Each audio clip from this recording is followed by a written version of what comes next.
Bismillahirrahmanirrahim. Assalamualaikum warahmatullahi wabarakatuh. Dan selamat sore teman-teman, sudah menjelang malam ini.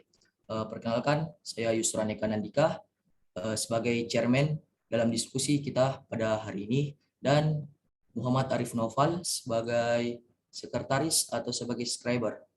Baik, mungkin kita mulai saja. Pada diskusi sebelumnya kita sudah melakukan step 5, yaitu learning objective, dan kita juga sudah melakukan step 6, yaitu belajar mandiri, di mana kita sudah mendapatkan jawaban dari pertanyaan di step 5 serta mendapatkan beberapa referensi dari jawaban-jawaban tersebut. Baik, mungkin untuk mempersingkat waktu kita mulai saja. Di step 7 ini kita akan menjawab pertanyaan-pertanyaan pada learning objective. Pertanyaan pertama itu, apa penyebab orang tersebut cadel, yang diajukan oleh Seren Putri Yasir.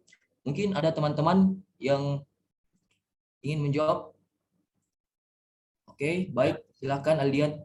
Terima kasih Yusran atas kesempatannya.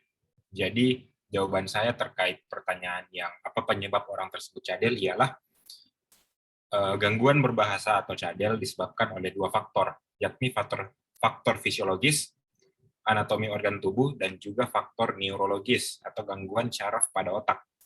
Faktor seperti neurologis dapat disebabkan oleh trauma atau cedera pada kepala, sedangkan faktor fisiologis dapat disebabkan oleh ankylosing atau lidah pendek. Mungkin sekian dari saya, Yusran. Oke, baik, terima kasih banyak Aldian. Untuk Arif Noval mohon dicatat ya jawaban dari teman kita. Kemudian oh ya, ada Sumarlin, silakan Sumarlin. Oh iya, terima kasih Yusran. Mungkin ada beberapa sedikit yang saya tambahkan dari jawaban dari Aldian tadi. Kan tadi Aldian bilang adanya faktor psikologi sama kelainan neuro. Mungkin saya bisa tambahkan itu faktor lingkungan dan faktor kesehatan. Faktor kesehatan ini mungkin adanya gangguan pada mulut dan lain sebagainya. Faktor lingkungan ini mungkin kayak kondisi keluarganya. Tapi kalau menurut dari kasus, kayaknya ini adalah kelainan dari neuro. Sekian. Oke, baik. Sekali jawaban dari Sumarlin. Kemudian kita ke pertanyaan berikutnya. Kenapa dahi dapat berkerut pada kedua sisi, berbicara cadel, dan lidah miring ke kanan? Apa kaitannya dengan persarafan? Apa nervus yang bermasalah? Apakah nervus sentral atau perifer yang diajukan oleh Adila Zahwa Pratiwi? Mungkin ada teman-teman yang mempunyai jawaban untuk pertanyaan ini. Oke, baik. Silahkan Kirani Esther. Baik, jadi jawaban saya, nervus facialis yang bermasalah adalah nervus sentral yang diakibatkan adanya lesi pada upper motor neuron. Hal ini tidak memengaruhi dahi dan otot di sekitar mata, dikarenakan bagian dahi mendapat inervasi bilateral dari kedua korteks cerebri. Sehingga walaupun terjadi lesi pada salah satu korteks cerebri, masih terdapat korteks cerebri lain. Berdasarkan kerusakan atau lesi pada upper motor neuron, daerah korteks cerebri dextra yang memberikan inervasi pada jaras kortikobulbar nervus hypoglossus, nervus hypoglossus yang menginervasi bagian otot lidah secara kontralateral, dapat menyebabkan terjadinya kelemahan pada gangguan pada bagian lidah kiri, sehingga lidah akan miring ke arah bagian lidah yang mengalami gangguan. Jadi lidah akan miring ke kiri akibat adanya dorongan atau kontraksi otot lidah yang normal.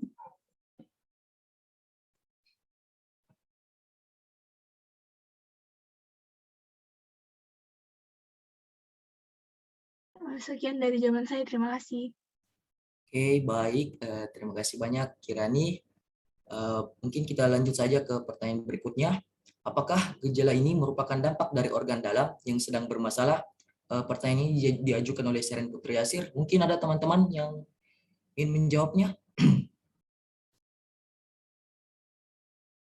Silakan, Bagus.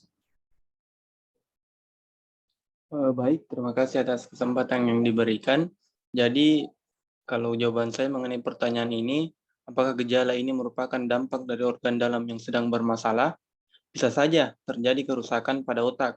Bisa terjadi dikarenakan sirkulasi darahnya, ataupun yang lain. Pada kasus ini dikarenakan terdapat penyumbatan. Hal ini menyebabkan terjadinya sirkulasi darah dalam otak. yang sebenarnya secara spesifiknya tadi sudah dijelaskan oleh pertanyaan sebelumnya oleh Saudari Kirani Esther. Jadi dari saya hanya itu. Terima kasih. Oke, terima kasih banyak, bagus. Kemudian kita lanjut ke pertanyaan berikutnya. Apakah ada permasalahan dari lobus yang mengirimkan sinyal motorik ke efektor yang diajukan oleh Yuni Angkitibalah? Mungkin ada teman-teman yang ingin menjawabnya. Baik, silahkan Andi Muhammad Arif. Baik, terima kasih atas kesempatannya Yusran. Jadi pada kasus di atas, pasien menderita gangguan berbicara cadel. Pasien tidak dapat berbicara dengan baik.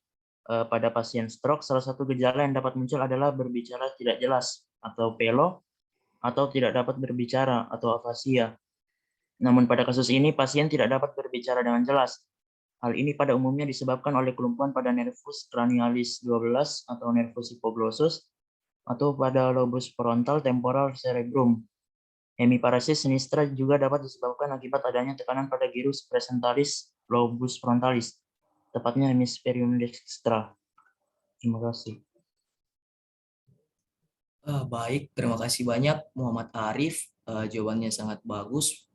Kemudian kita lanjut ke pertanyaan berikutnya. Apakah terdapat pengaruh traktus dan lemniscus yang dapat menyebabkan hemiparesis sinistra yang diajukan oleh Muhammad Alfat Syauqi? Mungkin ada teman-teman yang ingin menjawab dari pertanyaan teman kita, Alfat. Baik, silakan Jung Karunia. Baik, terima kasih atas kesempatannya Yusran. Jadi, hemisparase ini merupakan suatu kondisi di mana terjadi kelemahan pada salah satu sisi bagian tubuh. Biasanya diakibatkan oleh adanya lesi pada traktus corticospinalis yang bertanggung jawab untuk pergerakan otot-otot dan anggota tubuh. Kemudian terjadinya lesi di upper motor neuron yang melibatkan traktus piramidalis dan traktus corticobulbaris. Sekian dan terima kasih. Oke, baik. Terima kasih Jung Karunia. Mungkin saya harap jawaban teman-teman tadi, Andi Muhammad Arif Novel, mungkin bisa ditulis dan dicatat.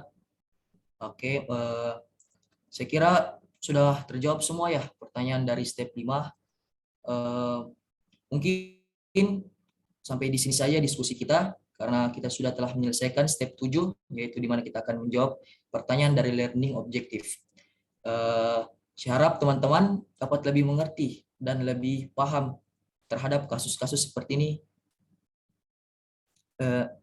Mungkin itu saja teman-teman. Saya akhiri diskusi kita pada hari ini. Saya mengucapkan terima kasih banyak kepada teman-teman semua karena telah berpartisipasi aktif dan telah meluangkan waktunya untuk diskusi kita pada hari ini. Mungkin sekian dari saya. Wabillahi taufiq wal hidayah. Wassalamualaikum warahmatullahi wabarakatuh. Waalaikumsalam. Waalaikumsalam warahmatullahi wabarakatuh.